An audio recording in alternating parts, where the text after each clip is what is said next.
Assalamualaikum warahmatullahi wabarakatuh. Innal hamdalillah nahmaduhu wa nasta'inuhu wa nastaghfiruh wa na'udzu billahi min shururi anfusina wa min sayyiati a'malina. May yahdihillahu fala mudilla lahu wa may yudlil fala hadiya lahu. Asyhadu an la ilaha illallah wa asyhadu anna Muhammadan abduhu wa rasuluhu la nabiyya ba'da.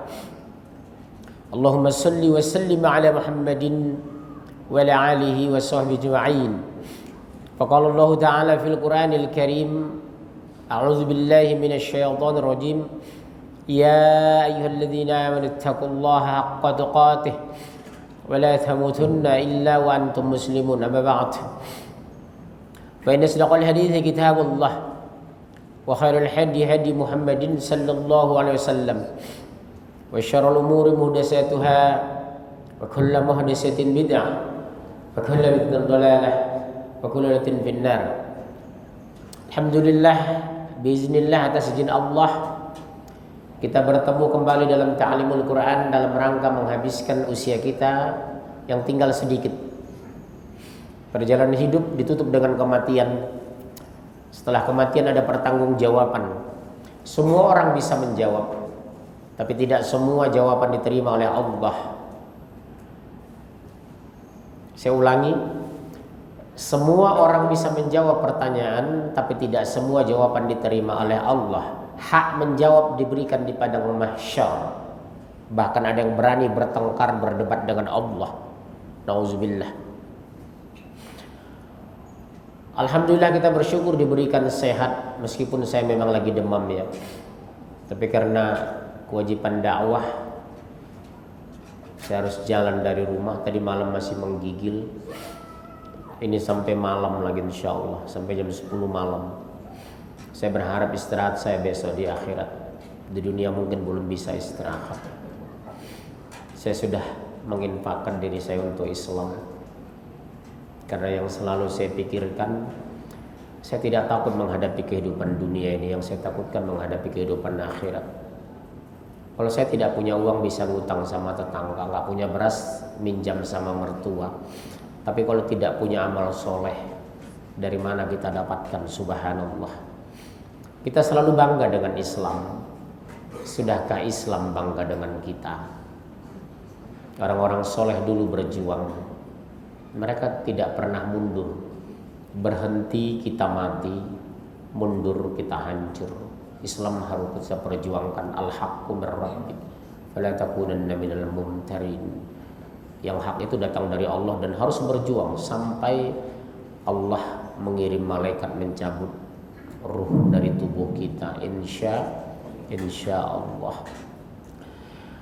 Kemudian salawat dan salam semoga limpahkan kepada Rasulullah sallallahu alaihi wasallam, pejuang Islam yang amanah, ikhlas dan istiqomah.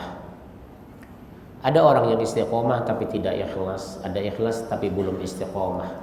Yang kita harapkan kita Allah takdirkan menjadi pejuang Islam yang amanah, ikhlas dan istiqomah.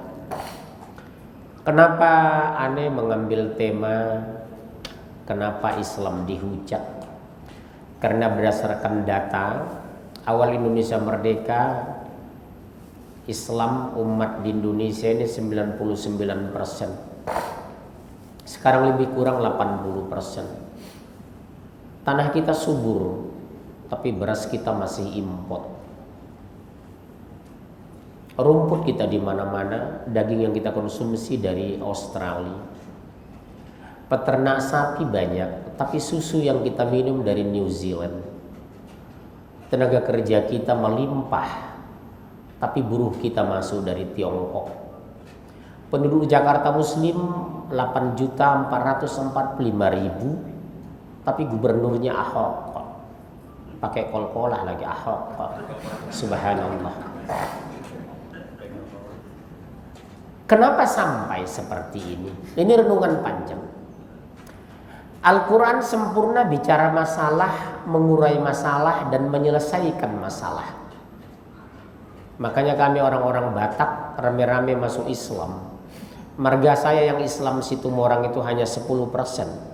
90% Nasoro, Protestan, Katolik, Prosetan dan lain-lain.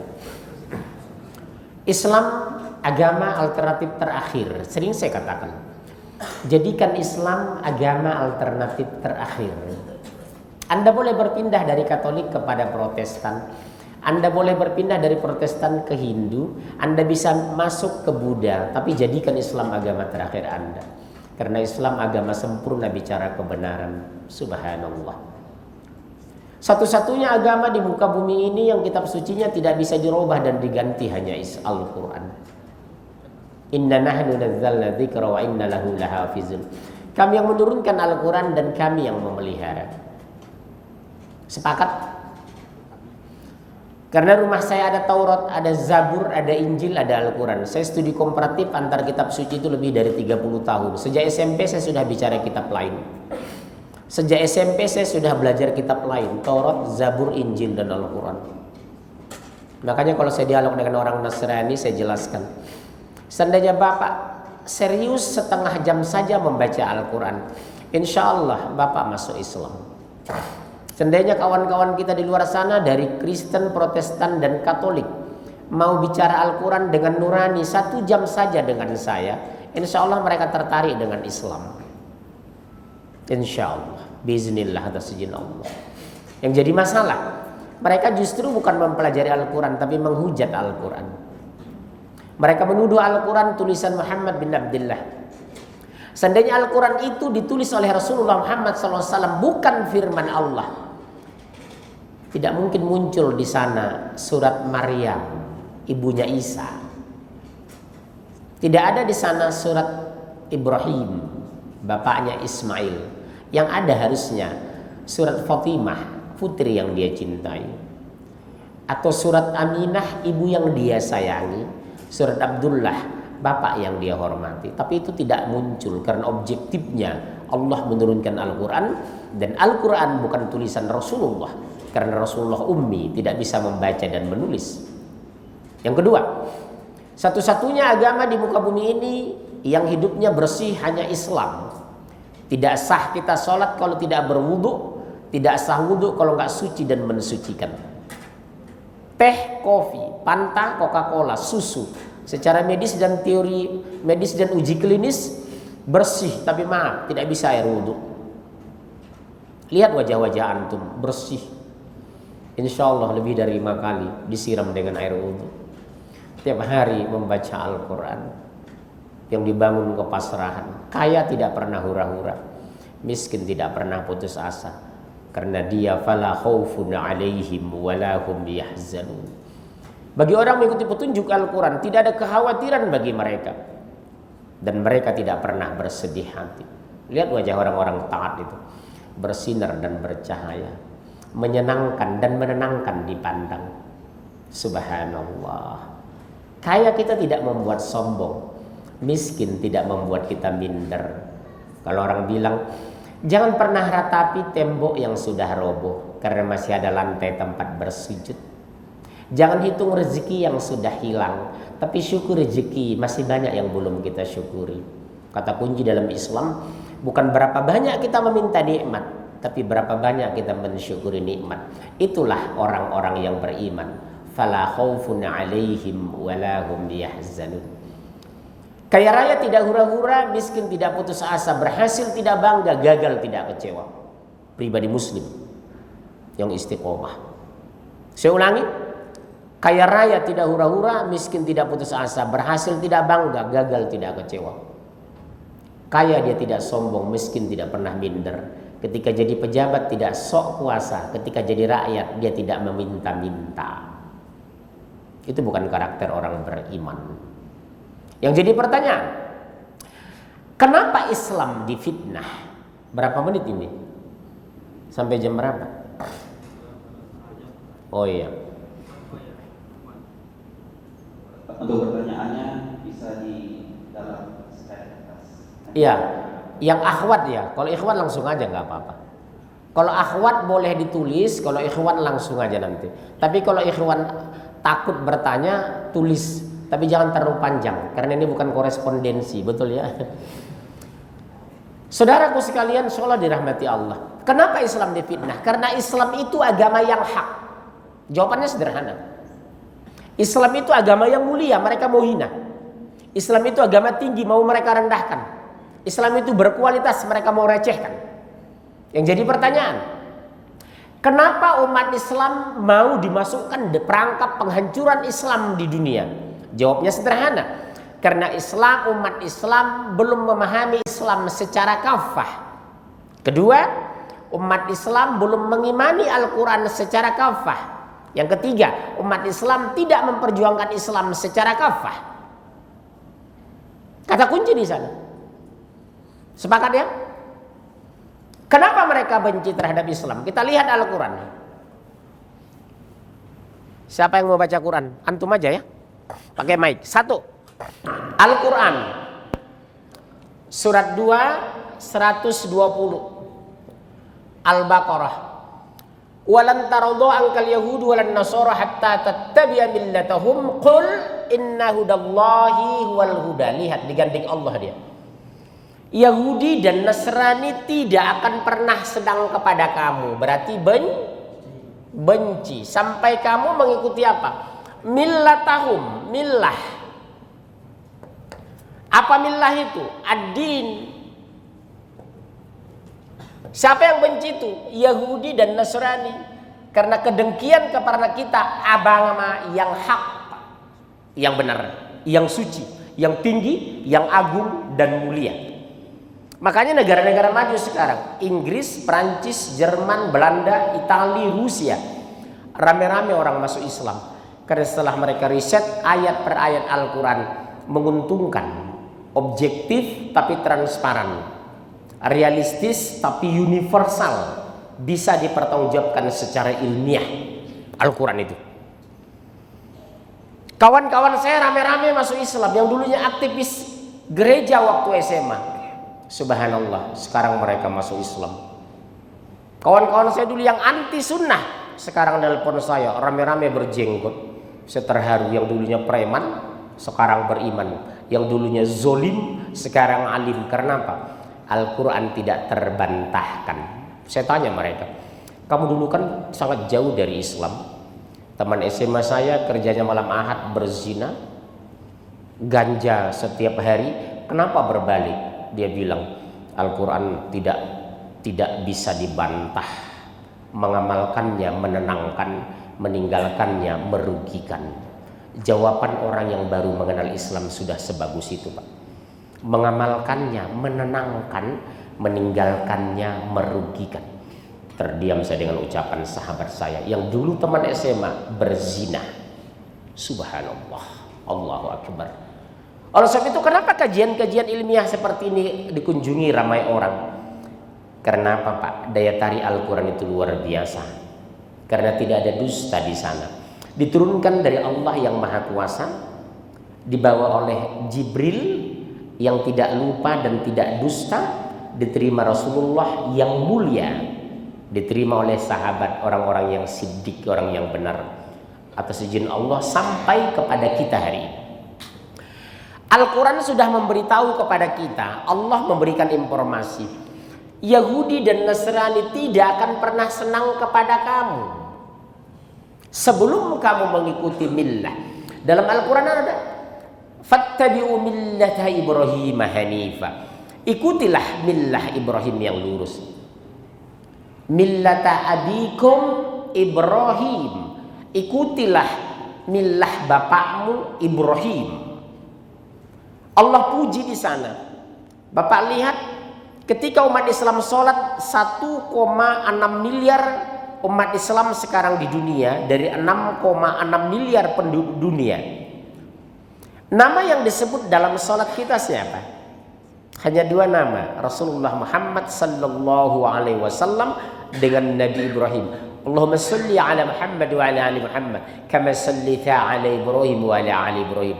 Kita ulang 8 kali satu sholat, kali 7 berapa kali? Per tahun berapa miliar kali dua nama kita ulang. Muhammad bin Abdullah dengan Ibrahim. Subhanallah. Di Al-Quran dikatakan, fattabi'u millata Ibrahim hanifa. Ikuti millah Ibrahim yang lurus, ad-din. Karena millah Ibrahim yang diturunkan disebut juga Ibrahim bapaknya tauhid. Disebut juga Ibrahim bapaknya para nabi. Perbedaan kita dari Nasrani itu apa? Kita mengimani Isa al-Masih sebagai nabi, mereka mengimani sebagai Tuhan. Kita mengimani perintahkan disembelih adalah Ismail, mereka mengimani Yakub. Maaf, siapa? Ishak. Perbedaan ini perlu penjelasan utuh kepada mereka. Tolong dikecilin lah ini ya, terlalu besar. Karena suara saya memang kencang. Saya sakit-sakit masih bisa teriak. Beliau sehat aja belum tentu teriak gitu. Tolong dikecilinnya itu atau itu dimatikan. Hah? Udah istirahat dulu kita. Penyakit umat Islam masalah mic di masjid. Mic masjid terbagus di Indonesia ada 2, Masjid Pondok Indah dengan LIPI Gatot Subroto. Belajar aja ke sana.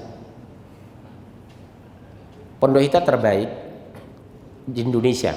Kedua LIPI, suaranya bening, tidak ada keras, jamaah ribuan tidak terganggu. Ya, tahu nggak operasi?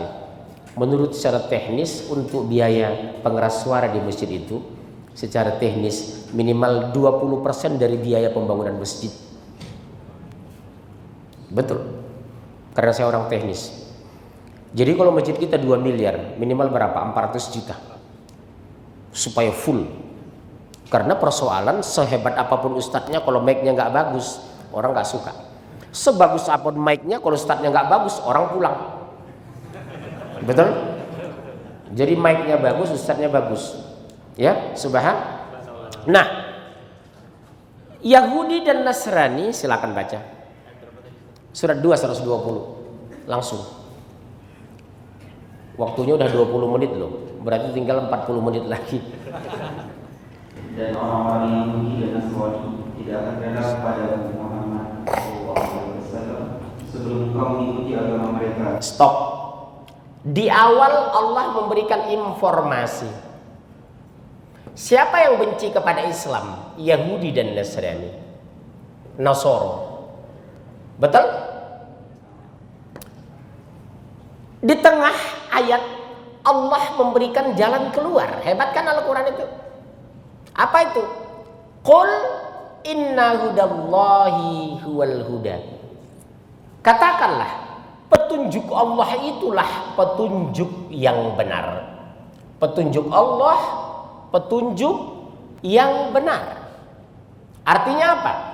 Sehebat apapun kejahatan Yahudi dan Nasrani, infiltrasi, sabotase, kita tidak akan pernah dikalahkan. Dan kita tidak akan kalah. Syaratnya hanya sederhana. Qul inna hudallahi huwal huda. Muncul kesimpulan. Kenapa kita kalah di Indonesia? Kenapa Ahok menguasai Jakarta? Kenapa orang kafir mengatur kita? Kenapa negara Islam terbesar di dunia hancur? Jawabnya, belum menjadikan Al-Quran sebagai petunjuk. Mereka baca ayat ini, Pak. Keunggulan Islam adalah pada Al-Quran, sistem yang sempurna. Untuk menghancurkan Islam agar mereka tidak sempurna, agar umat tidak dilindungi oleh Allah, agar umat Islam tidak kompak, jauhkan dari Quran. Gampang. Sederhana. Bagaimana caranya?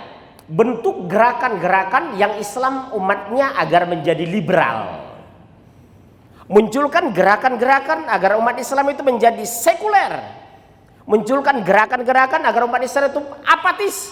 Munculkan umat Islam itu agar mereka jauh dari Quran. Perkenalkan kafe. Anak muslim 8 jam di kafe. Mau kapan ke masjid? Perkenalkan WA. 18 kali per jam buka WA. Berapa kali buka Quran sehari? Jadi orang kafir itu cerdas, Pak. Mereka tidak melarang antum baca Quran, tapi perkenalkan WA yang lebih indah dibaca menurut mereka daripada Quran. Saya pergoki suatu hari, Pak.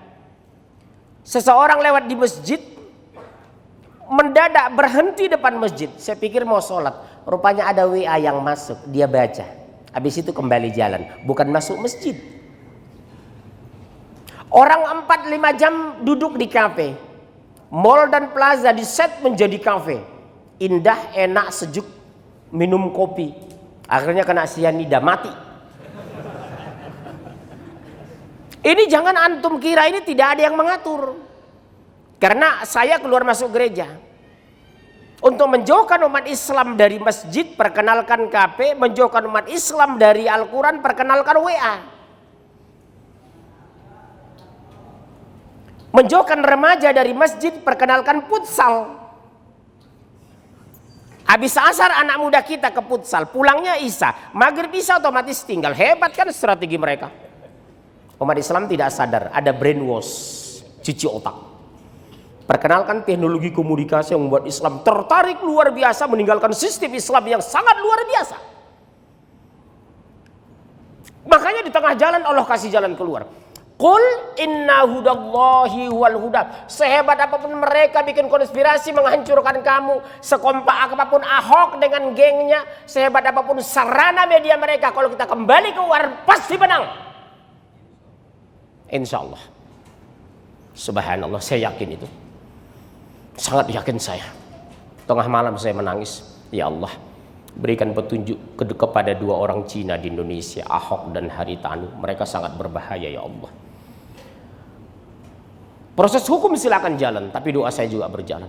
Sampai hari ini saya masih berdoa, ya Allah, berikan petunjuk kepada 2 Cina di Indonesia, Ahok dan Haritanu. Mereka berbahaya Allah. Sebagai Engkau memberikan petunjuk kepada Umar bin Khattab. Rasul menghadapi 2 kekuatan Umar ketika itu. Yang satu Umar bin Khattab. Berikan petunjuk kepada 2 Umar ya Allah. Allah berikan petunjuk kepada Umar bin Khattab menjadi satu kekuatan darah segar bagi perjuangan Islam, yang kemudian menjadi khalifah kedua. Subhanallah.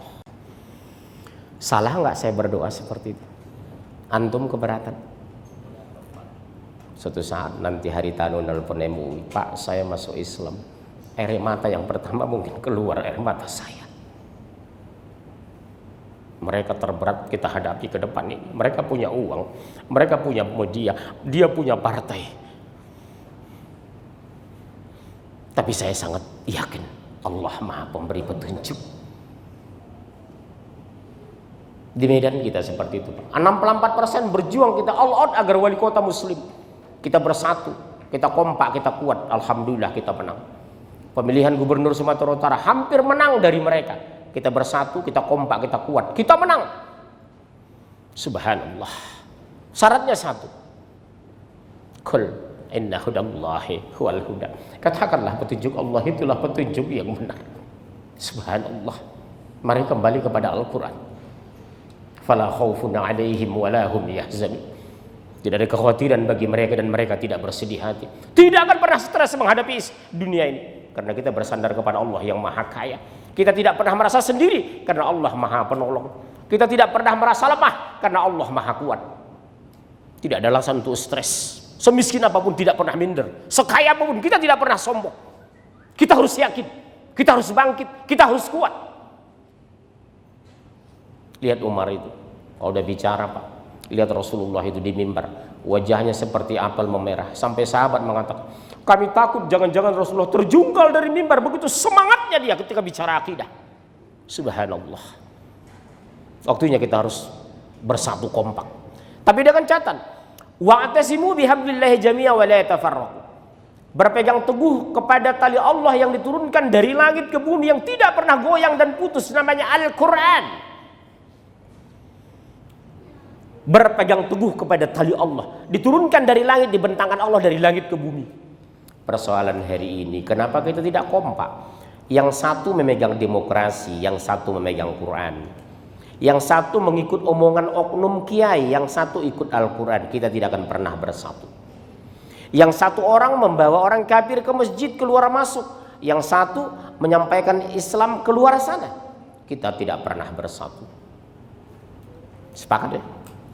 Ya. Yang ketiga, setelah ada penjelasan jalan keluar, Allah berikan ancaman. Baca Mas, yang cepat kencang Mas. Contoh saya ini, udah tua aja masih semangat. Bukan begitu. Habis ini katakanlah petunjuk Allah itulah petunjuk yang benar. Habis itu sesungguhnya petunjuk Allah itulah petunjuk, dan jika engkau mengikuti keinginan mereka setelah ilmu sampai kepadamu. iya, kalau kamu masih mengikuti mereka padahal Al-Quran sudah diturunkan, Rasul sudah diutus, tidak ada penolong bagimu. Jangan jadikan aku menjadi penolong, kata Allah. Ancaman nggak ini, Pak?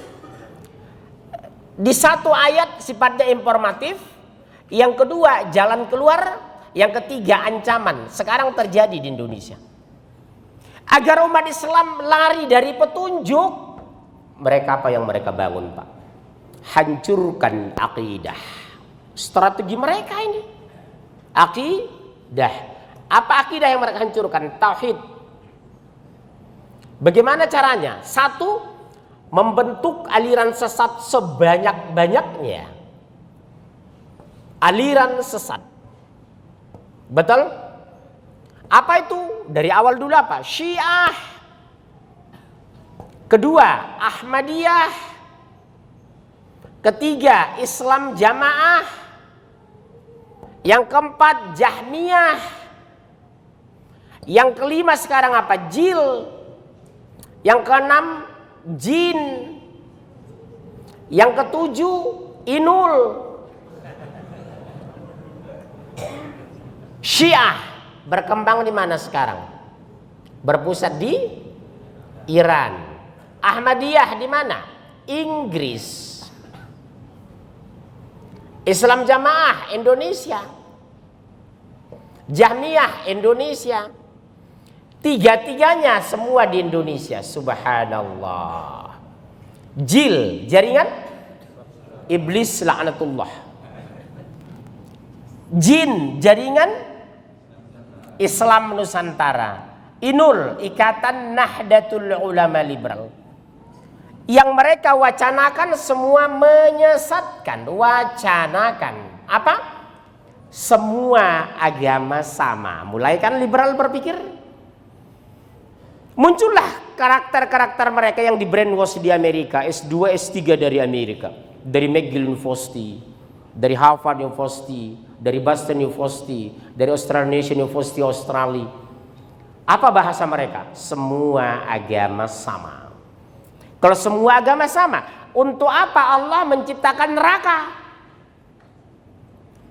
Mereka berarti melecehkan ayat Innad dina indallahil Islam. Sesungguhnya agama diterima hanya yang diridhoi Allah, hanya Islam. Di luar itu kafir, pasti neraka. Makanya tolong didoktrin anak antum, anak bapak di rumah, nak demi Allah. Sehebat-hebat rencana Ahok, sebagus-bagus program Ahok, kalau dia sampai meninggal tidak murtad, maaf, tidak masuk Islam, pasti neraka. Sepakat? Seburuk-buruk orang Islam, kalau sampai meninggal tidak murtad, pasti surga. Tapi neraka dulu insya Allah. 5.000 tahun. Insya Allah dijamin kita masuk surga. Kenapa kata insya Allah? Bentuk kepasrahan kita kepada Allah. Betul? Mereka bikinlah gerakan ini supaya apa? Umat Islam jauh dari Al-Quran dan agama Islam yang sesungguhnya. Sekarang berkembang pesat. Ucapan mereka yang mengerikan apa? Pernyataan mantan rektor UIN di Makassar apa, Pak? Berhubung karena Rasulullah sudah wafat, Al-Quran harus kita revisi katanya. Dr. Ade Armando sudah berani mengusulkan ke Menteri Agama agar perjalanan haji dibubarkan karena pemborosan. 5 tahun ke depan nanti mungkin mereka mengusulkan kondisi kemarau panjang Pulau Jawa tidak boleh sholat karena pemborosan air bersih untuk berwudu. Ke depan akan mereka bermain ini. Karena mereka memandang kebenaran pakai otak bukan pakai iman. Subhanallah. 36 kali Allah mengulang dalam Al-Quran. Qul ya ahlal kitab. Qul ya ahlal kitab. Katakan kepada ahlul kitab. Wajib dakwah, iya. Kita sayangnya dakwahnya di masjid bukan keluar. Dakwahnya sama orang berjenggot bukan sama mereka. Anda tidak berdakwah di sini, antum insya Allah jadi orang beriman, sudah jadi. Yang perlu keluar sana, berani nggak masuk gereja? Saya udah ketemu hari Ahad mereka bawa Bible, oh kesempatan. Mohon maaf Mbak Kristen, iya, Protestan atau Katolik? Katolik. Mbak dari mana? Saking Jawi. Jawi ini pun di Yogyo. Oh enje, gitu loh. Baru masuk. Mbak nun sewu ya. Siapa Yesus dalam pandangan Mbak? Oh jelas Tuhan. Tolong tunjukkan mana ayat mengatakan Yesus sebagai Tuhan. Kedua, tolong tunjukkan ayat kapan Yesus minta disembah. Yang ketiga, kalau Yesus sebagai Tuhan, kenapa Bunda Maria orang terdekat dan ibunya tidak pernah menyembahnya? Padahal dia Tuhan dalam pandangan Anda. Gak ada ayat. Ketika Islam dimunculkan, mereka kaget. Innani anallah. Surat 20 Toha ayat 14. Sesungguhnya aku adalah Allah. La ilaha illa ana, tidak ada ilah kecuali aku. Fa'burni, mengabdilah kepadaku, kepada Allah. Wa aqimis sholata li dzikri, dirikanlah salat untuk mengingatku. Coba lihat Pak Pendeta, Pak Pastor, betapa sempurnanya ajaran Islam. Penjelasan siapa yang disembah, pemblokiran kepada siapa yang disembah, sarana untuk menyembah, as-shalah. Subhanallah, sempurna Islam. Jadi tauhid dalam Islam itu sederhana, simplicity, tapi objektif. Dan konsisten Allah menginformasikan tentang dirinya. Innani anallah. Sesungguhnya aku adalah Allah. Jangan panggil Tuhan. Tuhan terlalu sering jadi hantu. Tuhan. Rabbi, Rabbana. Rabb kita, Rabb saya. Atau Allah. Kenapa dipanggil Tuhan? Tapi ada juga ulama televisi, mari berdoa kepada Tuhan. Gitu kan? Padahal qul huwallahu ahad. Katakan Muhammad, Allah itu ahad, esa. Membatalkan tentang ketuhanan agama lain, objektif. Kenapa Islam mengkritisi agama lain? Karena terjadi penyimpangan. Terjadi perubahan, terjadi kerusakan, terjadi kesesatan. Diturunkan Al-Quran, kitab yang sempurna, mengkritisi kitab yang sudah diturunkan tapi dirusak. Saya berani ngomong ini, makanya mohon maaf ya, Bapak Pendeta, Pastor yang menonton ceramah aneh hari ini, mohon maaf Pak Pastor, antum silakan jangan membuli saya di luar. Islam bisa saya perkenalkan kepada antum secara objektif. Mereka banyak mengikuti saya sekarang Pak. Mereka sudah garis bawahi saya ini. Waspada, berbahaya. Sudah Batak berbahaya lagi. Subhanallah. Betul kan? Masya Allah. Terus bagaimana mereka menghancurkan Islam? Nah, baru bermain. Ini kita bahas tahun 2018 insya Allah. Saya punya makalah tentang ini. Syiah, Ahmadiyah, Jil segala macam. Ya, 2018 insya Allah. Setelah mereka membentuk akidah, menghancurkan akidah, membentuk aliran sesat. Berhasilkah mereka membangun kekuatan di Indonesia? Berhasil. Contohnya mana? Orang Muslim yang yang berhijab bisa mengaku, saya berhijab tapi teman Ahok.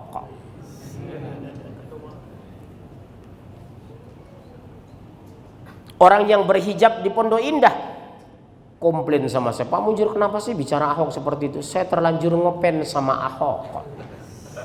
Haram hukumnya ngepen sama orang kafir karena uswah kita ada yang sempurna, Muhammad Rasulullah Sallallahu Alaihi Wasallam. Haram ngepen sama manusia biasa karena mereka punya kelemahan. Rasulullah Muhammad Sallallahu Alaihi Wasallam uswatun hasanah.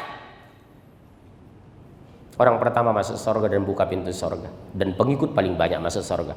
Saya tidak pernah bangga dengan Batak saya, tapi saya bangga dengan Islam saya. Kalau orang menghina Batak, saya tidak tersinggung. Karena saya masuk surga bukan karena Batak, karena rahmat Allah. Subhanallah. Jadi antum orang Jawa kalau dihina Jawa lo nggak usah tanggapi. Kita tidak dapat pahala membela suku kita. Yang dapat pahala membela agama kita, agama Islam, membela Al-Quran, membela Allah dan Rasul sampai titik darah penghabisan. Itu yang membuat kita bangga. Subhanallah. Orang kan kalau sukunya dilecehkan dia bangkit, tapi begitu agama dilecehkan dia diam. Cicing wae sadayana. Betul? Ngerti cicing? Ini mah orang timur ikut ketawa. Pada Timur Leste. Masya Allah. Ya.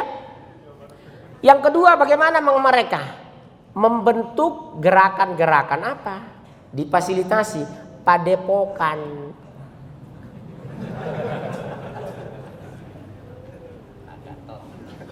Betul kan? Ada apa? Guntur bumi. Nanti ada guntur langit, guntur apa? Segala guntur. Ada apa? Gatot, Praja Mukti. Ada Eyang Subur, padahal badannya kecil. Ada apa lagi? Kanjeng Dimas taat pribadi. Taat itu kepada Allah, bukan pada pribadi. Terjadi apa? Maaf, pembiaran. 200 miliar terkumpul, bisa sampai terjadi seperti ini. Akibat apa? Satu ayat sangat kita lalaikan. Kuntum khaira ummatin ukhrijat linnas ta'muruna bil ma'ruf wa tanhauna 'anil munkar wa tu'minuna billah. Kamu sebaik-baik umat di muka bumi ini. Allah puji kita dari umat yang lain. Biasanya orang dipuji gampang terlena, orang terlena gampang dikendalikan dan mudah diatur. Lihat Amerika suka memuji Indonesia supaya gampang diatur. Syaratnya ada dua. Mengajak kepada yang ma'ruf, semua insya Allah kita bisa. Mengajak ngaji tabligh akbar orang ramai ngumpul. Tapi mencegah dari yang mungkar. Sekarang kemungkaran sudah merajalela, berarti sudah terjadi. Sifat Islam itu preventif. Sebelum terjadi pembunuhan dia tampil di sana. Sebelum pelecehan seksual dia hadir di sana. Sekarang sudah terjadi pelecehan seksual, tidak bisa berbuat apa-apa. Kenapa muncul di Pulau Jawa, di Sumatera tidak ada seperti ini? Karena sudah dihancurkan pola pikir masa bodoh dengan lingkungan. Makanya nasihat aneh sama antum, demi Allah, tolong ketika kita berbeda dengan orang lain, jangan munculkan permusuhan. Jadikan mereka sahabat kita, giring ke sini, bukan jauhi. Buat akhwat ketika menemui orang tidak berhijab, dekati mereka, nasihati mereka.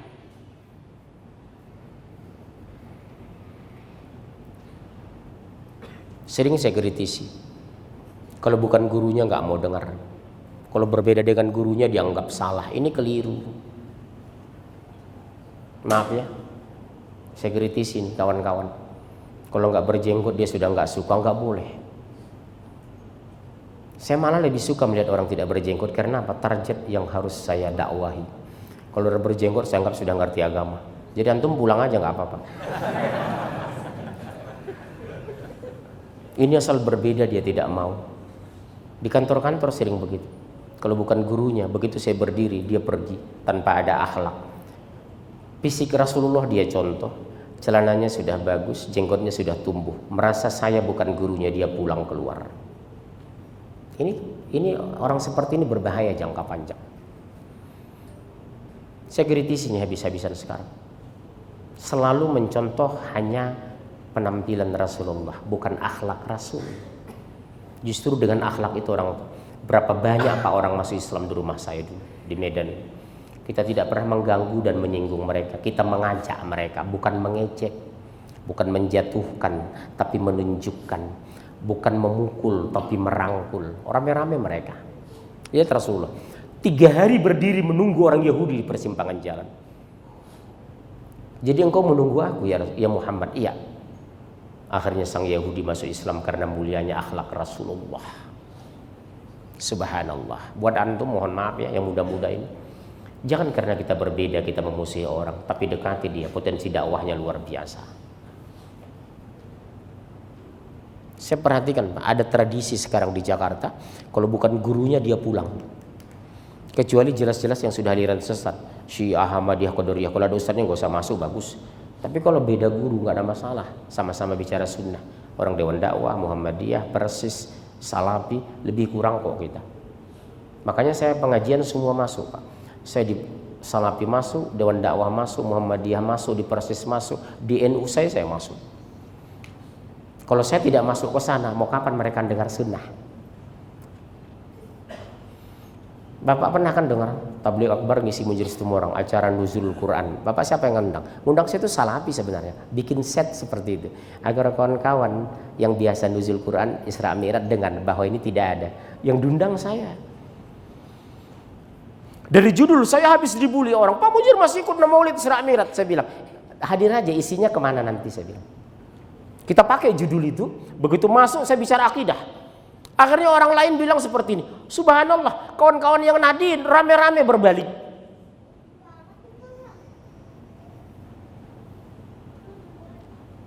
Kelihatannya apa? Pembungkusnya minyak babi tapi dalamnya sapi. Kita Tapanuli seperti itu. Saya turun ke Tapanuli, pinggir Danau Toba itu. Begitu saya set bicara akidah, terdiam mereka. Oh ternyata begini Pak, iya. Kalau kita tidak masuk ke sana, mau kapan mereka mendengar Al-Quran yang sesungguhnya? Mau kapan mereka berubah? Cuma sebagian ustadz di Indonesia, kalau nggak jadi dia nggak mau ngisi. Harus betul-betul ngerti agama baru ngisi. Itu bukan berjuang. Harusnya kita bina umat dari nol. Yang rusak kita perbaiki. Sepakat ya? Subhanallah. Misi saya memang beda dengan ustadz lain. Karena saya orang pedalaman, keluar masuk gunung. Air mata itu di daerah Pak, persoalan itu di pedalaman, bukan di Jakarta. Makanya di Jakarta ini kalau saya pingin ke daerah 3 hari saya batalkan semua pengajian, karena di Jakarta udah banyak ustadz yang bagus. Yang dibutuhkan itu di daerah sekarang. Pemurtatan itu di pedalaman. Bapak lihat di sebuah bumi selatan sana, neneknya berhijab, cucunya bersalib. Mau bilang apa kita Pak? Harusnya ustadz turun ke sana. Kita turun ke sana, kita benahi mereka. Subhanallah. Ya, kita teruskan. Waktu berapa menit lagi? 15 menit lagi. Ya, memang begitu peraturan, bilang apa lagi? Kenapa muncul ini? Karena mereka menguasai media.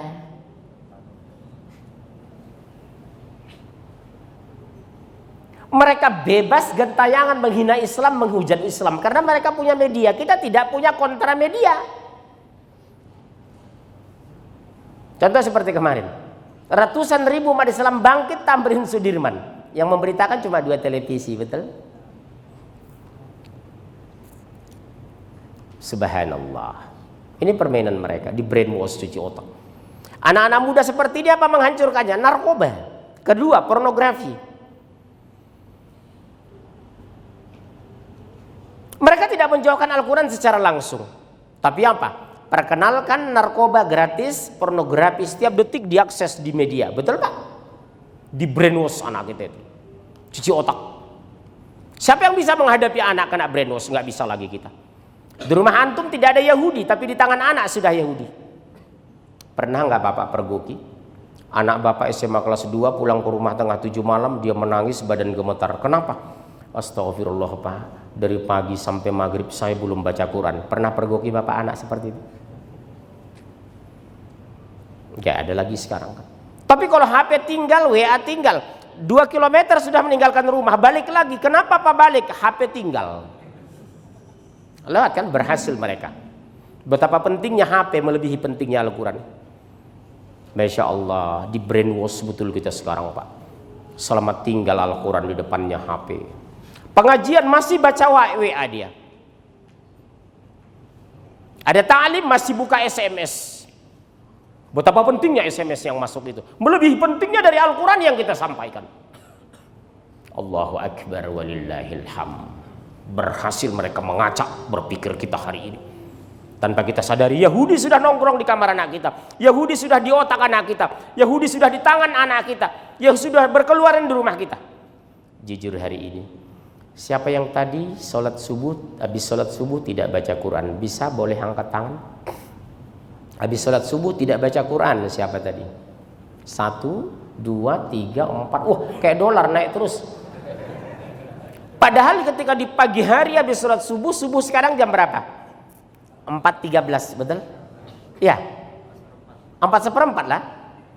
Habis sholat pulang dari masjid, katakan 15 menit berzikir. Tengah 5 sampai jam 5, kesempatan indah. Minimal di luar jam kerja apa? Sabtu Ahad.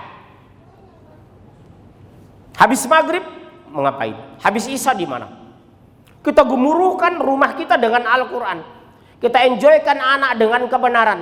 Kita perkenalkan anak dengan masjid. Makanya saya marah kalau pengurus masjid menulis dilarang tidur-tiduran di masjid. Masjid itu apa? Tidur musafir. Ini alhamdulillah tidak ada ya. Yang dilarang di masjid hanya 3. 1, ustadz ngisi kajian selonjor kaki lurus, itu dilarang keras itu. Jadi nggak boleh Pak menyelonjorkan kaki ketika ada ceramah. Kecuali Bapak sudah mau meninggal nggak kuat lagi, silakan. Itu darurat. Kemudian rematik kambuh, asam urat 12,8 itu lain. Yang kedua, kencang-kencang membaca Al-Quran ketika orang ada tahiyatul masjid di sebelah. Keras Rasulullah menegur. Yang ketiga, menulis di masjid. Dilarang tidur-tiduran masjid. Yang dilarang Rasulullah tidur tengkurap. Kalau telentang silakan. Itu teknis di masjid. Bahkan ada hadis sahih, disunnahkan pengurus masjid masyarakat sekitar ini menggantung buah-buah yang sudah matang di pinggir masjid agar orang yang musafir bisa menikmatinya secara gratis, kata Rasulullah. Ada pisang kepok, pisang ambon digantung, pisang raja, pisang barangan. Ada orang mungkin yang datang kelaparan, kelelahan, bisa mengambil secara cuma-cuma. Itu hadis sahih. Di masjid Indonesia belum temukan saya pisang digantung gratis. Ustadz saja pun 90% pengurus masjid tidak memberikan makan siang. Ustadz khotib Jumat 90% lebih masjid di Indonesia khotib Jumat tidak diberi makan. Betul Pak, ini luar biasa Pak. Sementara kas masjid 270 juta. Kalau uang banyak, untuk apa kita masukkan ke masjid? Toh juga ke bank. Mendingan kita langsung masukin ke bank sendiri. Ngapain orang masjid yang disuruh masukin ke bank? Jadi masjid yang bagus itu apa? Kasnya yang paling sedikit, itulah masjid yang paling bagus. Bukan kas yang banyak. Ada uang serahkan, ada uang kasih. Maksimal kasih 10 juta di masjid, uang stabil. Selebihnya serahkan. Yatim, orang miskin, mu'alaf, janda-janda tua. Janda muda nggak perlu, karena yang ngurus banyak. Yang peduli banyak. Yang tua-tua dulu diurus lah. Nanti kalau saya bilang janda, orang cari-cari yang muda-muda. Saya keberatan itu, karena mereka yang peduli sama janda muda udah banyak. Yang tua-tua yang ngurus kurang. Betul? Subhanallah. Peradaban kita bangun dari masjid, ya akhi, dari masjid. Peradaban kita mulai dari masjid. Disiplin, bersih, peduli, sensitif, objektif. Kita mulai dari masjid. Kompak, akrab, bersahabat. Sering saya katakan, prinsip hidup kita apa? Bersahabat dengan orang miskin, akrab dengan orang kaya. Dari orang miskin kita dapatkan doanya, dari orang kaya kita dapatkan uangnya. Pengurus masjid itu harus begitu. Akrab dengan orang miskin, bersahabat dengan orang kaya. Dari orang miskin doanya, dari orang kaya uangnya. Jadi sinergi membangun peradaban.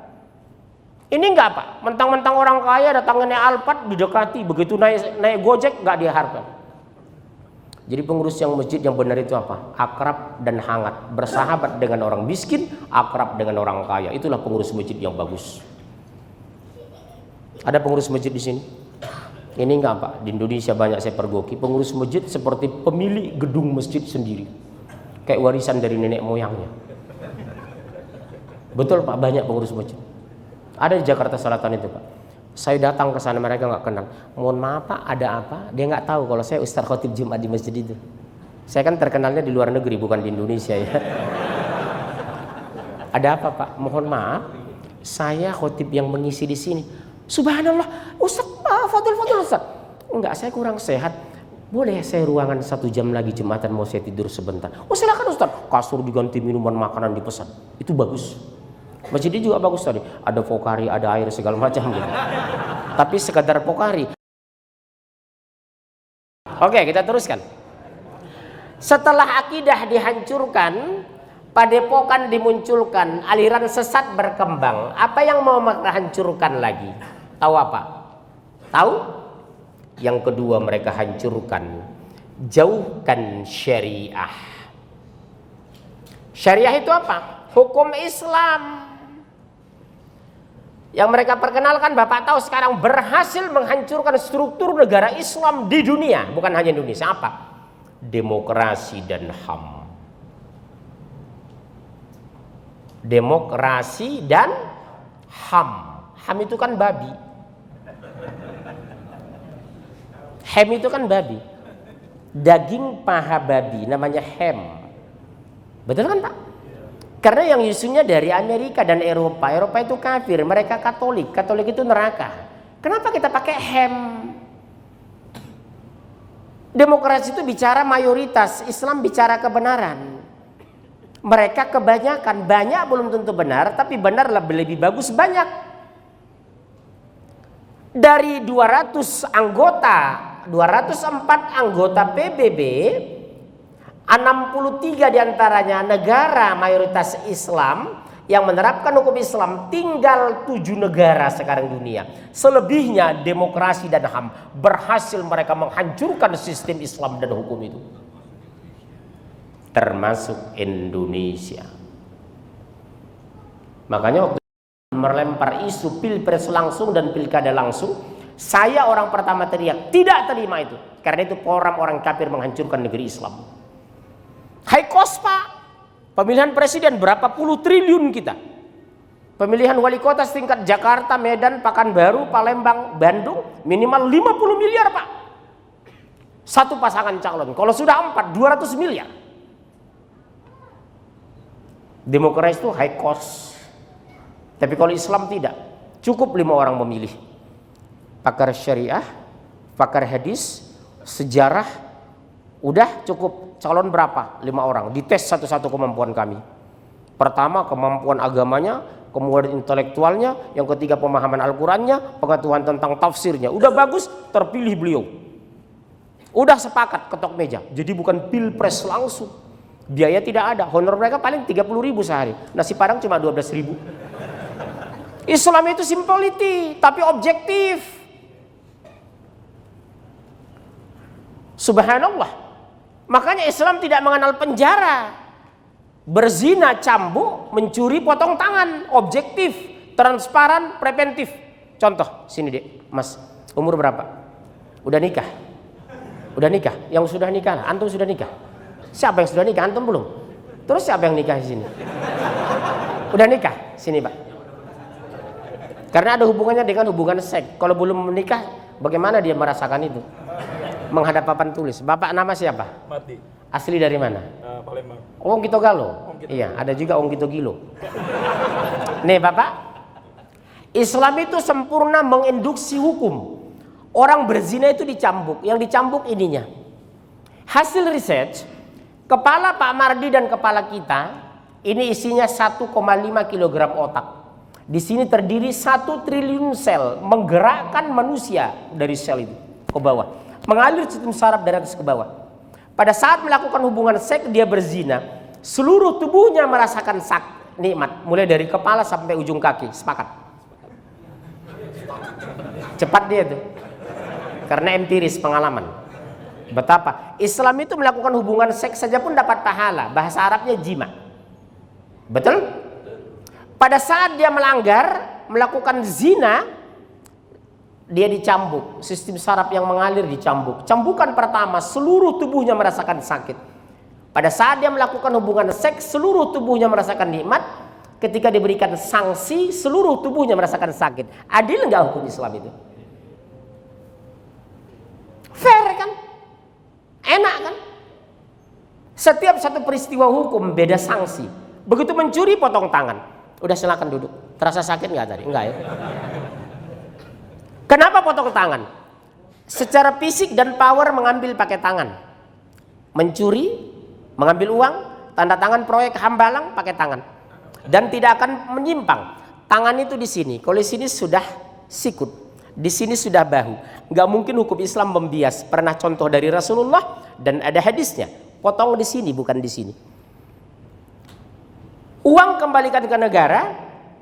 Suaminya kembalikan ke keluarga, anak istri tidak dipermalukan. Bayangkan seorang pejabat terkena kasus korupsi, penjara 20 tahun. Selama 20 tahun, anak yang kuliah di UI, di UGM, ditanya temannya, Babelu di mana? Di penjara. 20 tahun tidak punya harga diri anaknya.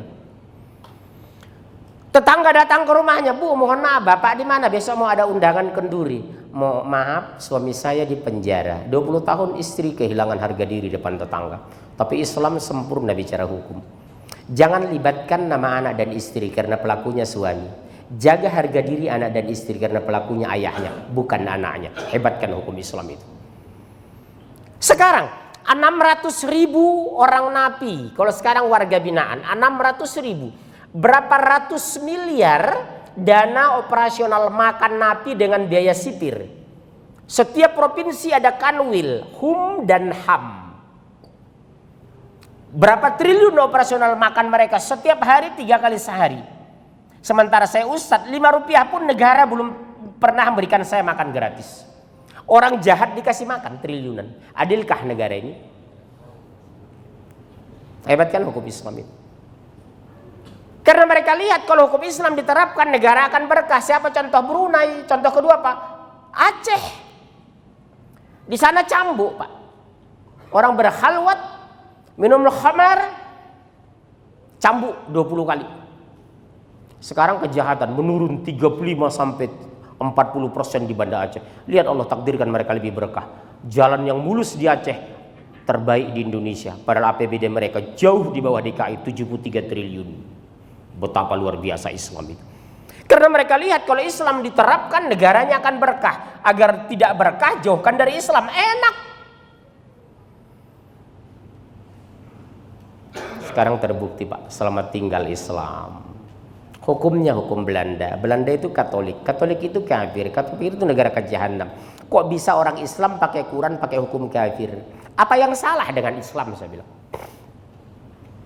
Agama lain tidak terganggu dengan terapkan hukum Islam. Makanya nyaman. Diharamkan kita membakar rumah ibadah orang lain. Diharamkan kita membunuh orang-orang kafir apabila mereka tidak memerangi kita. Haram. Kita melindungi gereja. Kita menjaga orang kafir.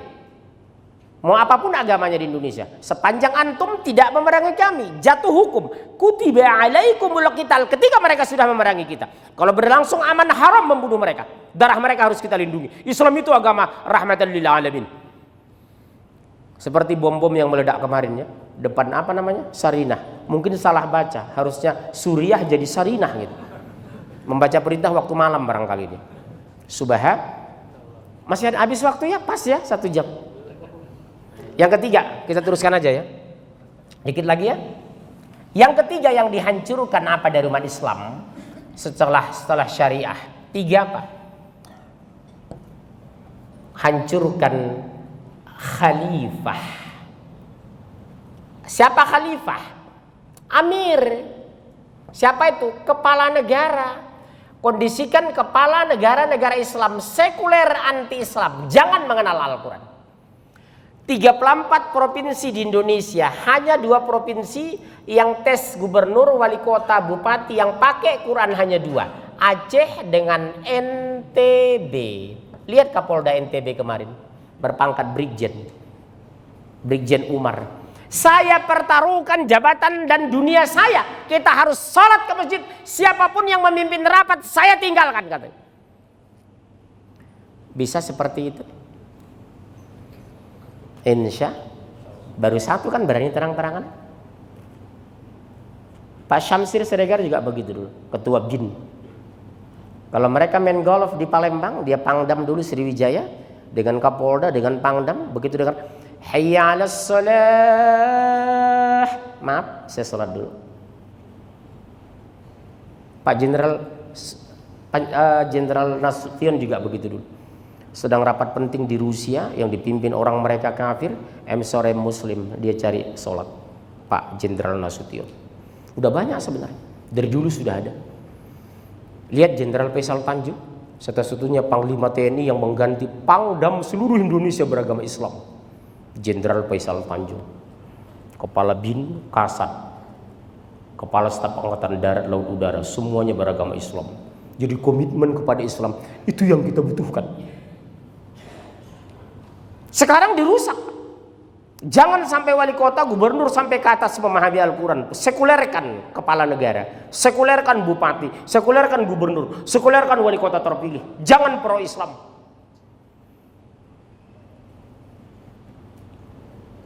Ahok diangkat karena apa? Dia Kristen. Itu wali kota Malang, sama-sama China, tapi Muslim, gak diangkat media kan? Padahal Malang salah satu kota udara terbersih di Asia. Kenapa nggak diangkat? Karena dia Cina Muslim. Dia tidak punya media dan kita tidak punya bahasa. Subhanallah. Luar biasa kan strategi mereka. Oke. Yang kedua, yang keempat, apalagi yang mereka hancurkan? Hancurkan ukhuwah. Apa ukhuwah? Persaudaraan ukhuwah Islamiyah. Persatuan Islam acak adu domba. Dulu Muhammadiyah dengan NU, sekarang mereka adu domba antara Salafi dengan Jamaah Tabligh. Antara masjid ini di masjid sana. Makanya jangan mau masuk perangkap mereka. Kalau saya semua saya rangkul. Saya di Tabligh saya ngisi, saya ajak. Di NU saya rangkul, di Muhammadiyah saya sampaikan. Mari kita bersatu, ada Al-Quran. Insya Allah kita sama, karena Al-Quran kita sama. Mari saya bilang. Bisa insya Allah. Jangan egois. Jangan merasa benar sendiri. Bujuk mereka. Kawan saya dari Tabligh banyak. Jamaah saya dari NU banyak. Tapi mereka nyaman. Saya bicara satu konteks apa? Akidah. Semua sepakat sama.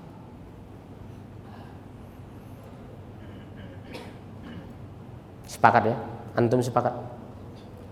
Kita rangkul mereka, kita ajak. Jangan kita ejek. Mereka juga manusia. Boleh jadi mereka belum ikut sunnah bukan karena menolak, karena belum tahu. Kedua, belum menikmati. Kita ajak mereka ke masjid, yuk ada pengajian bagus. Nanti kamu terserah mau datang lagi silakan, nggak datang ya nggak apa-apa. Tapi kita perdengarkan bahwa kita bicara Al-Quran dan kita bukan mengejek, kita mengajak. Sepakat? Inilah tahap-tahap yang mereka hancurkan. Berhasilkah mereka? Subhanallah, berhasil. Akidah sudah diacak, aliran sesat sudah berkembang, syariah kita sudah dibuang, khalifah kita wallahu a'lam, ukhuwah kita sudah hancur. Indonesia hari ini. Sepakat? Allahu Akbar. Malam hanya bisa kita berdoa, ya Allah, persatukan kami dalam kalimah la ilaha illallah. Jauhkan kami dari rasa kebencian kepada saudara kami ketika kami berbeda. Maaf ya, terutama Anda yang muda-muda ini ya nak. Jangan pernah ketika berbeda memusuhi mereka, tapi dekati mereka. Tunjukkan simpati. Islam itu lembut dan ramah. Kalau perlu kita ajak traktir makan. Kita lihat suka acara-acara yang aneh-aneh, ya, yang menyimpang, yang musyrik. Kita datangi dia. Afwan, kamu sedang ke sana? Iya. Mohon maaf ya, sebagusnya hindari ya, karena tidak punya dasar hukum loh. Lebih nikmat ikut pengajian saya insya Allah. Kasih dia bakso semangkuk. Kita enjoykan kita dengan dia, kita gembirakan kita dengan dia. Sudah dia merasa nyaman dengan kita, pasti tertarik insya Allah. Yang membuat mereka jauh, kita memusuhi mereka, bukan mendekatinya. Kita menganggap benar sendiri, bukan menjadikan mereka bagian dari diri kita. Itu yang berbahaya ke depan saya lihat di Indonesia. Sepakat? Insya Allah kita berhasil. Tahap berikutnya akan kita bahas. Strategi mereka adalah sekian. Tapi karena waktu sudah habis, saya dibatasi oleh peraturan masjid. Nanti kalau saya langgar, saya kena tegur. Ya, terima kasih. Inilah kenapa Islam difitnah. Karena Islam agama yang hak dan mulia. Agar kita tetap mulia, bertahan di Islam dan sampaikan Islam dengan cara mulia. Insya Allah kita maju. Oke baik, silakan session tanya jawab. One man one question. Satu orang tuh pertanyaan, lebih dari satu dikenakan tarif. Silakan. Bismillah. Ya silakan, ada? Iya, langsung aja, tolong panitia antum. Bapak dulu yang berjenggot, lebih senior beliau saya lihat. Sama-sama berjenggot ya. Nama, status Pak. Assalamualaikum warahmatullahi wabarakatuh. Waalaikumsalam warahmatullahi. Nama saya Rabudiana dari Condet. Oh iya. Iya, pertanyaan. Pertanyaannya seseorang ya, tokoh agama atau pimpinan partai tertentu partai Islam terbesar di Indonesia mendukung pilkada ya non muslim ya. Bagaimana pendapat Anda? Dalam Al-Quran tegas, la tattakhizu yahuda wan nasara auliya, diharamkan menjadikan Yahudi dan Nasrani. Bukan hanya pemimpin Pak, ada 4. Pemimpin, wali, saksi, dan sahabat. Makanya uswah kita Rasulullah, bukan dia. Saya tidak pernah memperkenalkan uswah di muka bumi ini kecuali Rasulullah. Artinya di luar Rasulullah berpeluang salah dan menyimpang, berpeluang sesat dan jauh dari Allah. Ya sudah, selesai. Apakah Rasul mencontohkan seperti itu? Tidak. Jangan ikuti. Mau dia partai besar kek, mau lambangnya Ka'bah kek, urusan dia. Yang itu kan maksud Bapak? Gak ada urusan dengan saya. Karena yang masuk surga Rasul dijamin masuk surga. Ikuti contoh yang dijamin masuk surga. Siapa? Muhammad Rasulullah sallallahu alaihi wasallam. Selesai. Mau Ka'bah, mau apapun lambangnya. Kalau nggak benar tinggalkan. Meskipun sorbannya segede ban Vespa, nggak usah ikuti kalau dia menyimpang. Patokan kita pada uswatun hasanah sebagaimana Rasul menunjukkan sikap. Sepakat ya? Udah, kedua Bapak. Langsung cepat, mic-nya dioper. Langsung Pak. Ini Bapak sebelah, nama status, berdiri Pak supaya masuk TV. Assalamualaikum warahmatullahi wabarakatuh. Waalaikumsalam. Saya Edi Dawai. Orang Batak. Mandailing. Iya, Mandailing itu Batak Mandailing Pak. Ya udah terserah. Ngeyel. Ya, silakan Pak. Banyak Kristen kalau masuk Islam semua. Saya Batak Pak. Ya silakan. Sebelum masuk pertanyaan, ada 3 saya kira ini peringatan lagi tambahan daripada Bapak tadi di Al-Quran. Surat 8 ayat 73. Kaum kafir sebagian kafir membela sebagian kafir. Betul. Tapi bagi kamu, bagi orang yang Islam, tetap ada dalam Islam kalau tidak akan terjadi kerusakan orang biasa juga beri. Iya. Satu. Yang keduanya, begitu Al-Quran sedang disusun, Rasulullah sudah minta kepada Allah, ya Allah, sesungguhnya kaumku mengingkari Al-Quran. Sudah ada peringatan. Iya. Yang ketiganya, persis seperti yang Bapak sebut, Fusilat ayat Al-Quran. Orang kafir berkata, jauhkan mereka dari Al-Quran, bikin hiruk pikuk di dalam mereka. Itulah cara mengalahkan Al-Quran. Kenapa? Ini pertanyaan saya. Kenapa Indonesia yang mayoritas Islam tiap tahun memberangkatkan hadis melebihi kuota sampai nunggu 40 tahun baru selesai haji? Justru makin banyak diazab sama Allah, tidak pernah belajar Al-Quran. Apa yang harus kita perbuat? Terima kasih.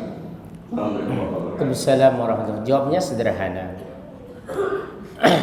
Pembelajaran Islam di Indonesia bukan dimulai dari pondasi tauhid, uluhiyah, rububiyah, asma wa sifat. Kenapa orang mau ke masjid? Karena dia berilmu. Kedua, bertauhid yang benar. Kenapa Bapak membela-belain waktu dari pagi datang ke sini? Karena Bapak haus ilmu. Persoalan hari ini harus kita benahi. Kurikulum di SD sampai perguruan tinggi. Maaf Pak, karena saya orang kampus, ngajar di kampus. S1, S3, S1, S2, S3 di kampus itu pelajaran agama hanya 2 SKS semester pertama. Yang kedua, UAN, ujian akhir nasional, agama tidak masuk. Yang ada IPA, IPS, matematika. Artinya agama dianggap tidak penting di Indonesia. Satu-satunya cara, makanya saya berharap jadi menteri pendidikan. Kalau saya jadi menteri pendidikan, yang pertama saya revise berpikir agama. Bukan membanggakan kebenaran, tapi memahami kebenaran agama. Itu yang bagus. Selama ini kan selalu membanggakan kebenaran, bukan memahami agama yang dia banggakan. Akhirnya sekadar bangga tapi tidak sholat. Dia bangga Islam tapi tidak zakat. Dia bangga Islam tapi tidak berjihad. Kalau dia sudah berilmu dan bertauhid, siapapun yang menghadapi Islam dan coba-coba menghancuri Islam, dia hadang, walaupun dia akan menghadapi kematian. Karena sudah bertauhid. Persoalan yang harus kita benahi, kurikulum di sekolah harus dibenahi. TK, SD, SMP. Lihat anak-anak TK Pak, anak saya di Bekasi, kelas 2 SD, mata pelajaran 14 mata pelajaran. Mau berangkat ke sekolah, seperti berangkat umroh, dia pakai troli tasnya. Di Jepang, di Korea, SD itu 7 mata pelajaran, Indonesia 14. Bayangkan anak saya kelas 1 SD sudah 4 bahasa dipelajari. Bahasa Indonesia, bahasa Arab, bahasa Inggris, bahasa Sunda. Yang orang Batak disuruh bahasa Sunda, kadia, kaditu, kadia, kaditu. Kalau malam bahasa Sunda itu, pelajaran bahasa Sunda, malamnya stres sendiri anak saya, Pak. Ayah besok bahasa Sunda, sudah cicing wae atau cicing wae di situ. Enggak terlalu penting kok itu. Memangnya kalau pasti bahasa Sunda masuk surga? Badai ka mana teh? Badai ka luhur sarorang kada tilu urang, masuk surga ente. Betul kan? Yang harus kita pelajari apa? Anak saya doktrin. Minimal kamu 4 bahasa asing. Arab, Inggris, Jerman, Mandarin. Insya Allah. Ini enggak Pak. Bahasa Arabnya hilang, Mandarinnya muncul. Bahasa Inggrisnya canggih, bahasa Arab enggak tahu. Afwan aja enggak tahu dia. Pak, afwan itu apa? Maaf. Iya artinya apa Pak? Maaf, saya bilang. Iya Pak. Mohon maaf Pak, afwan itu apa? Maaf Bu, saya bilang. Iya maksudnya Pak. Ya maaf Bu, saya bilang. Betul? Yang kedua Pak, apa yang kita mulai? Mulailah dari diri sendiri. Di rumah tangga gemuruhkan dengan Al-Quran. Makan jangan berdiri, minum jangan tangan kiri. Makanan yang halalan thayyiban. Jangan masuk ke restoran yang bukan pemiliknya orang Islam. Baca Quran jangan yang tidak Islami. Al-Quran rutin dibaca. Insya Allah kita bersih. Ini coba kita lihat Pak di rumah tangga. Saya belum pernah pergoki Republika di rumah orang Kristen atau Batak. Tapi Kompas di rumah Muslim, fardu ain. Betul kan? Saya pergoki di mall. Jam 10 sampai jam 10 malam yang penuh siapa? Orang-orang berhijab. Mall itu bukan tempat kita masjid dan pengajian. Makanya sampai sekarang saya tidak biasa membawa anak ke mall. Hari Ahad itu ya ke masjid. Saya bilang mall itu nak tempatnya syaitan. Kamu masuk ke sana berarti perangkap setan. Makanya di mall itu orang nggak ada yang ngantuk.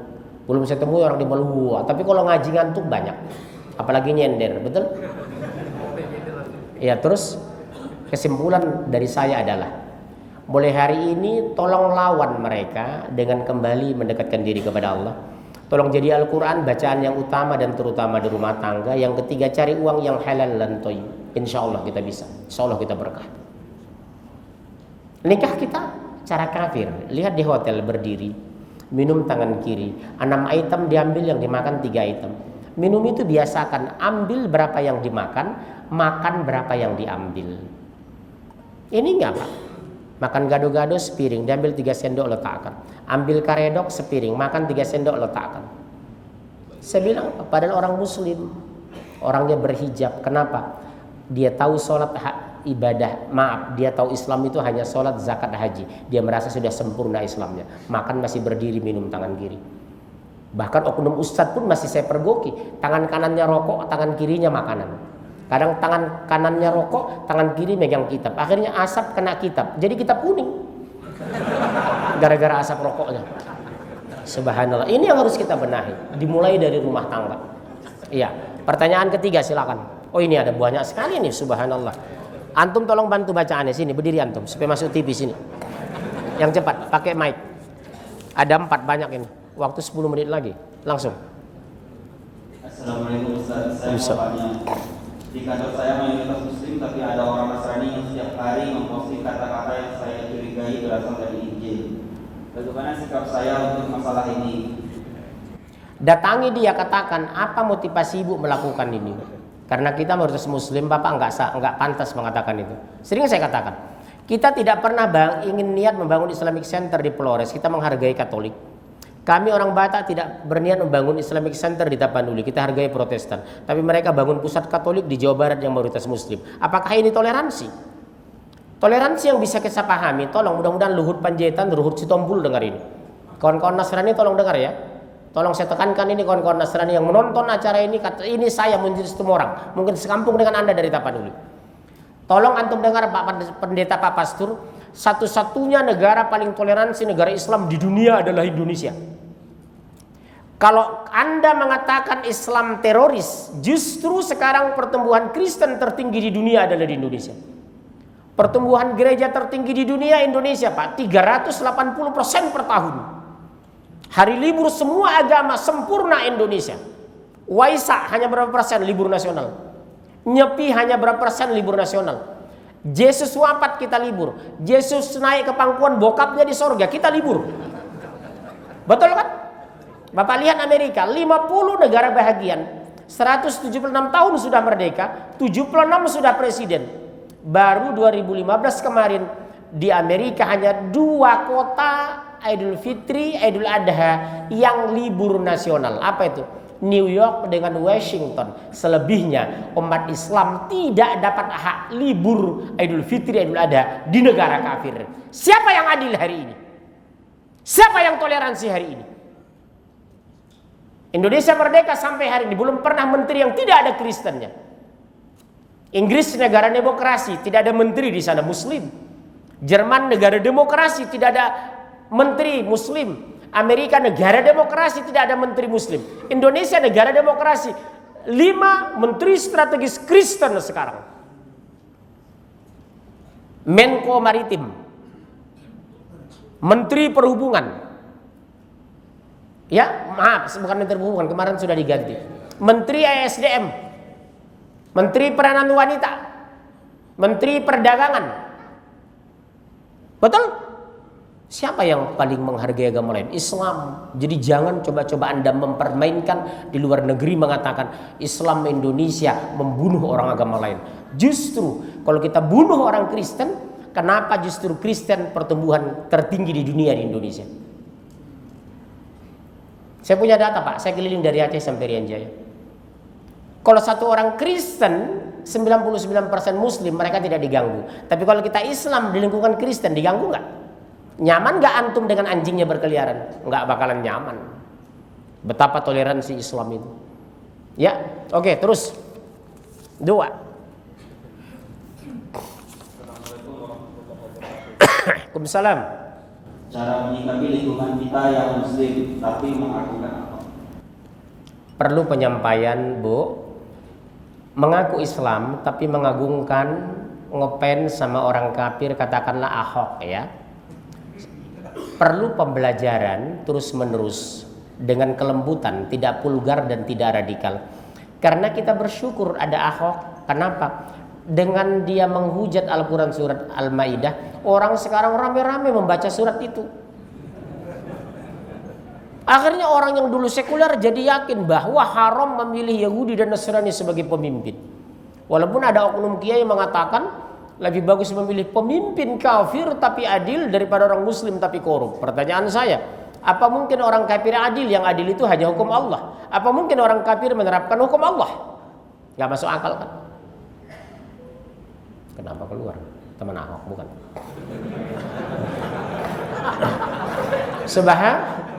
Subhanallah, ya. Jadi jelas kok, la tattakhizu yahuda wan nasara auliya. Bun, kalau Bunda yang bertanya ini, tolong sampaikan kepada mereka dengan kelembutan bahwa Islam itu agama ilmiah. Kita tidak pernah mengganggu bupati di Tapanuli yang Kristen. Kita hargai mayoritas Protestan. Kita tidak pernah mengganggu gubernur Katolik di NTT. Kita menghargai mereka Katolik. Tapi jangan ganggu Jakarta. Jangan Anda paksakan Jakarta dengan orang Kristen. Karena Jakarta 85% Muslim. Kita punya hak demokrasi. Gak usah bicara Islam ya. Kita punya hak demokrasi mengangkat, memilih, mencalonkan, menolak orang kafir di negara mayoritas Islam. Hak demokrasi kita. Karena demokrasi bicara mayoritas. Kita mayoritas Muslim, punya hak kita. Betul? Sepakat? Nih, terus kayak setoran uang aja nih. Kayak menggandakan uang. Terus Saya banyak mendengar dari kajian-kajian Islam dalam waktu dekat ini akan ada makar dari Syiah dan komunis di sini Cina. Berpeluang karena dipergoki di Palembang, di Medan, di Kalimantan dan Batam, sekian ratus mereka tadi malam dideportasi dari Tiongkok, tenaga kerja kasar, buruh kasar tapi tidak ngerti bahasa Indonesia.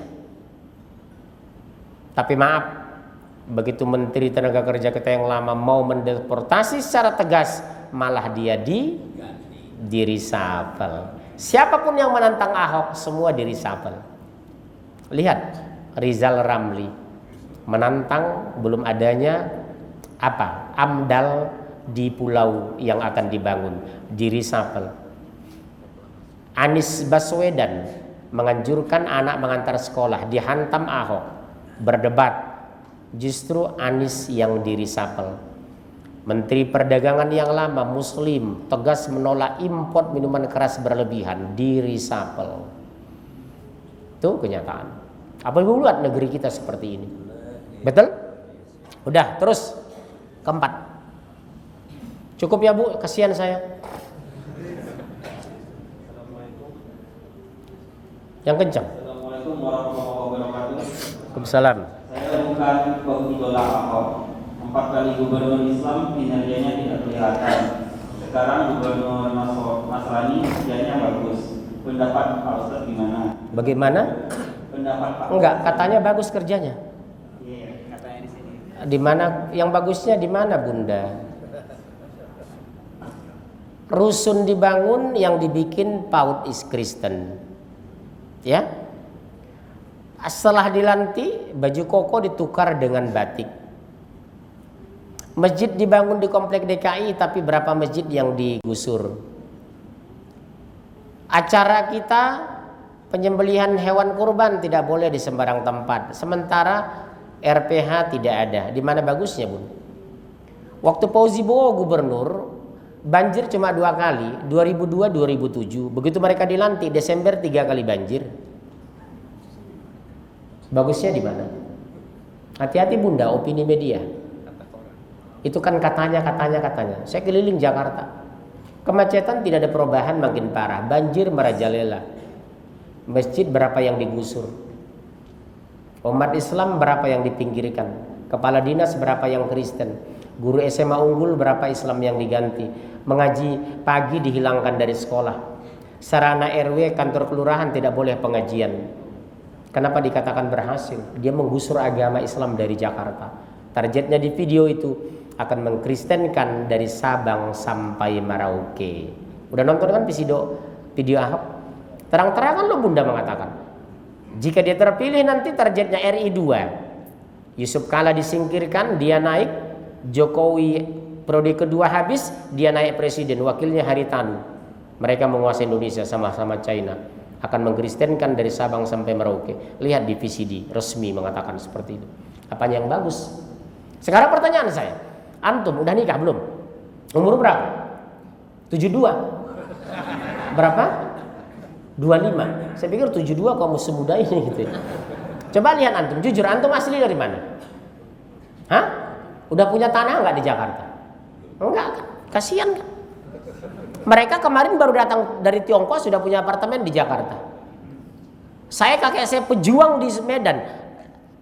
Saya cucunya cuma berapa meter punya, itu pun di Bekasi, di BTN. Antum tahu BTN? Bangunan tidak normal, betul? Mereka jangankan hidup, mati saja pun kuburannya lebih besar dari kuburan kita. Subhanallah. Mau bilang apa antum? Karena apa? Terlambat membaca Al-Quran. Ya ayyuhalladzina amanu sabiru wasabiru warabitu wattaqullaha la'allakum tuflihun. Hai orang beriman, jaga di perbatasan negerimu. Jangan orang-orang kafir menguasai kamu. Sekarang menguasai karena terlambat membaca Al-Quran. Waktu kecil antum Jawa Timur cuma baca Yasin. Malam Jumat sekali seminggu. Lampu mati jalan terus karena sudah hafal, betul? Cuma Yasin doang, yang lain tidak dibahas. Ini masalahnya umat Islam. Terus ayat berikutnya. Habis. Bapak-bapak masih ada 3 menit lagi. Kalau ada silakan, saya layani. Iya silakan antum. Ke sini aja antum, ke sini. Itu yang berjenggot di belakang.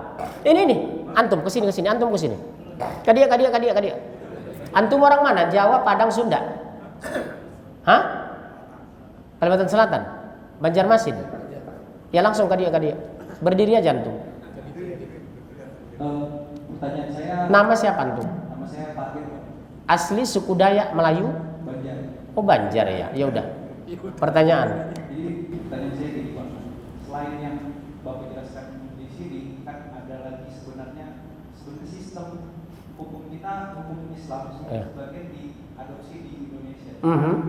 Kayak apa ya? Kayak peradilan agama, kayak hukum waris. Nah masalahnya dalam pemilihan hakim tidak Islami, jadi hanya berdasarkan kualitas dia lulus tes tertulis seperti itu, terus masuk kualifikasi jadi hakim. Antum sendiri memang berbasic hukum ya? Iya.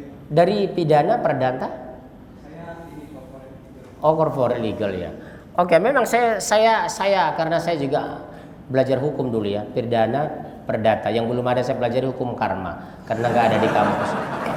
Jadi betul, saya sudah tangkap yang antum sampaikan itu. Betul mas, struktur sebuah negara dimulai dari law enforcement, penegakan hukum. Ketika penegakan hukum dilakukan, antum pernah ke Singapura? Belum. Lihat Singapura itu. Sepreman-preman orang Jakarta, kalau Singapura pasti disiplin karena sistemnya sudah rapi. Tapi serapi-rapi orang Singapura ke Jakarta pasti buang sampah karena Jakarta tidak ada sistem. Jadi Islam itu keunggulannya di sistem. Semenyimpang apapun umat Islam, kalau dia kembali kepada sistem, namanya sistem hukum Al-Quran, dia pasti kembali menjadi yang benar. Persoalan hari ini, kita terlambat memperkenalkan sistem. Saya ngisi kajian di rumah Dirjen HAM dan Humas. Saya banyak ngisi kajian di rumah menteri. Saya sampaikan tadi, metodologi hukum Islam dalam tataran implementatif. Mereka senang. Apa jawab Dirjen Sekjen di sana? Ya gimana Pak, kami memahami Islam. Karena kami belajar Islam dari Belanda, bukan dari Saudi Arabia. Satu-satunya cara kepala negara harus yang Islami. Bisa nggak kita angkat kepala negara ke depan yang Islami? Ada pilihan yang Islami tapi dijatuhkan di impeachment. Siapa itu? Pak Habibie. Dia mantan ketua ICMI. Begitu dia jadi presiden dilantik, pertama dia robah apa? Karpet istana yang merah jadi hijau. Yang kedua, parade senja yang dilakukan militer penurunan bendera dihapuskan karena mengganggu sholat maghrib pejabat negara. Yang ketiga, bersatu dengan Jenderal Faisal Tanjung, semua akabri, pembukaan akabri sekian persen diambil dari pesantren. Diharapkan jenderal yang beragama Islam yang taat. Tapi begitu terpilih justru yang menjatuhkan Pak Habibie dari orang-orang Islam. Karena apa? Diprovokasi dari media mereka. 1.600 kali Pak Habibie di demo, padahal targetnya luar biasa bagus. Beliau di cover dengan Faisal Tanjung, bersatu dengan ini, ketua DPR-nya MPR semua Islami, membuat karakter negara yang Islami. Tapi maaf, karena kekuatan media di tangan mereka, muncullah gerakan anti Habibie di Bundaran HI. Turunkan Habibie, Habibie anjing, sisa Orde Baru, segala macam. Oleh Bapak, waktu itu Bapak Sudi Silalahi, membawa mereka ke Kodam. Ternyata orang yang teriak-teriak tadi yang berjilbab, di bawahnya semua salib, ternyata orang Kristen yang dipertutup dengan jilbab. Luar biasa Pak kekuatan media itu. Sama dengan istri Gus Dur yang menolak undang-undang anti pornografi, yang mendorong itu segala macam berhijab, ternyata orang wanita-wanita Katolik yang ditutup dengan jilbab. Hati-hati antum, karena saya dari ilmu politik. Jadi saya dulu belajar hukum, perdata, pidana, psikologi, antropologi, sosiologi. Jadi saya lihat sistem berpikir umat Islam lebih banyak mendengar media daripada mendengar Quran. Lebih patuh kepada informasi berita Metro TV daripada berita Al-Quran. Orang tuanya selalu ngomong, nak jangan berisik nak, ayah menonton, papa menonton berita dunia dalam berita. Saya bilang televisi hanya mampu memberitakan dunia, Al-Quran itu beritanya dunia akhirat. Betul kan? Al-Quran berita dunia akhirat, kalau televisi hanya berita dunia. Kemudian orang tua kita sering kadang terlalu ini Pak, overprotection. Kalau ada teman anaknya seperti beliau, diajak nikah sama teman, sama ibunya. Begitu menghadiri acara pernikahan, tuh kapan kamu nyusul, kapan kamu nyusul, nikah dong sama dia. Dia kan nikah, kapan kamu nyusul. Begitu acara pemakaman, antum diajak orang tua, ma kapan kamu nyusul, berani gak ngomong kayak gitu? Subhanallah. Jadi kita terlalu overprotection mas. Jadi saya mas, jujur, alhamdulillah Allah takdirkan saya sekarang mengisi kajian di depan orang pengambil kebijakan, policy maker. Jadi minimal ke depan ini ada pencerahan buat mereka bahwa Islam agama sempurna dan tidak ada salah dengan hukum Islam. Yang salah kita memandang hukum Islam. Karena media terlanjur membangun opini hukum Islam itu sadis dan menakutkan, bukan menenangkan dan menguntungkan. Saya balik sekarang opini mereka. Saya kan bahkan diundang ke Gani Jemat mas, yang jalan di Penogoro itu. Di sana kan semua agama ada. Begitu saya studi komparatif antara hukum konvensional, pidana konvensional dengan pidana syariah, mereka kaget. Luar biasa Islam itu, saya bilang. Islam itu transparan, universal, praktis, ekonomis. Contoh, dalam Islam itu membunuh nyawa lawan nyawa. Kutiba alaikumul qisasu fil qats. Nyawa dengan nyawa, kisos. Bayangkan 5 orang mau saya pancung, modalnya cuma 700.000.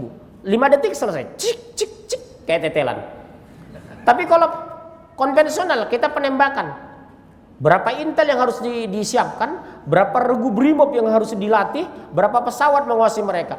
Hanya 6 orang narkotika, kasus narkoba kemarin menghabiskan uang miliaran rupiah. Tidak ekonomis dan tidak praktis, Mas. Islam tidak. Cek selesai. Kalau ditembak sakitnya bisa 7 menit. Kalau dipancung hanya 7 detik. Karena terputusnya sistem saraf dalam hitungan detik. Syik, menggelepar-gelepar, syik, selesai. Innalillah. Tapi kenapa kita jauh dari hukum itu, Mas? Pemimpin negara tidak memahami Al-Quran secara kafah. Makanya ke depan ini harus kita kader umat ini. Agar ke depan terpilih pemimpin yang beriman. Karena Allah tidak akan turunkan pemimpin yang jauh dari siapa yang dia pimpin. Kalau kita sudah beriman bagus, semua berjenggot, semua taat, semua dekat Quran, akan terpilih pemimpin yang berjenggot. Dia jadi wakil presiden. Ini jadi menteri peranan wanita misalnya. Karena apa? Memahami Al-Quran. Insya. Oke, terakhir habis waktu ya. Oh ya silakan Pak, kasihan dari tadi diam aja saya lihat. Ya, yang cepat Pak. Waktu mau habis, saya mau pulang ini. Waalaikumsalam. Saking Jawi toh Pak? Oh Jawi ini Klaten. Njenje monggo Pak, monggo. Yang tadi dikatakan benar adanya bahwa media menguasai saat ini sampai kepentingan segala membuat image seperti itu. Yang saya tanyakan, lalu konsep apa dari Ustaz untuk menghadapi ini? Oh dari sederhana Pak. Kita harus punya kontra media. Makanya waktu saya mengisi di Kelapa Gading, saya ketemu dengan kawan-kawan yang high class, mu'alaf high class. Kami punya ide mau bikin televisi di Jakarta, minimal bisa ditangkap sejabotabek.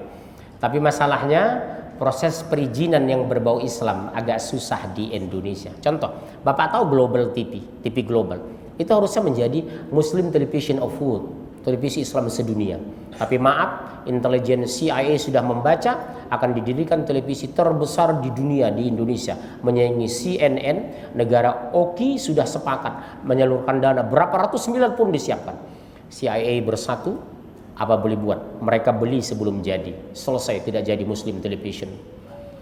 Satu-satunya bagaimana kita bangun? Kita bangun kekuatan struktur dari masjid, karena masjid dari desa sampai istana negara ada. Yang kedua, karena saya orang akademisi, saya orang kampus Pak.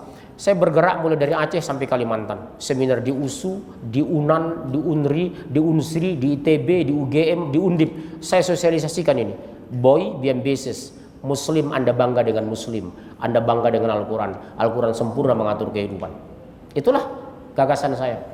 Karena kalau kita membangun Muslim Television agak kesulitan. Regulasinya berat. Karena kita ditantang sama kaum salibin. Allahu a'lam bishawab. Kesimpulannya hari ini sahabatku, nanti kita sambung lagi ya. Kapan lagi? Bentuk tabligh akbarin. Kita sambung lagi. Mas, ini belum selesai ini ya. Ini 4 kali nih. Baru saya bikin strategi menghancurkan Islam. Temanya strategi penghancuran Islam di Indonesia. 1, kuasai media. 2, kuasai intelijen. Yang 3, kuasai tanah. Yang 4, kuasai apa dulu? 1 media. 2 tanah. 3 intelijen. 4 kuasai pasar. Kita bahas pertemuan berikutnya insya Allah 2018 atau 2019. Terima kasih sahabatku. Mudah-mudahan yang saya sampaikan ini bermanfaat. Subhanakallah bihamdika asyhadu an la ilaha illa anta astaghfiruka wa atubu ilaik. Assalamualaikum warahmatullahi wabarakatuh.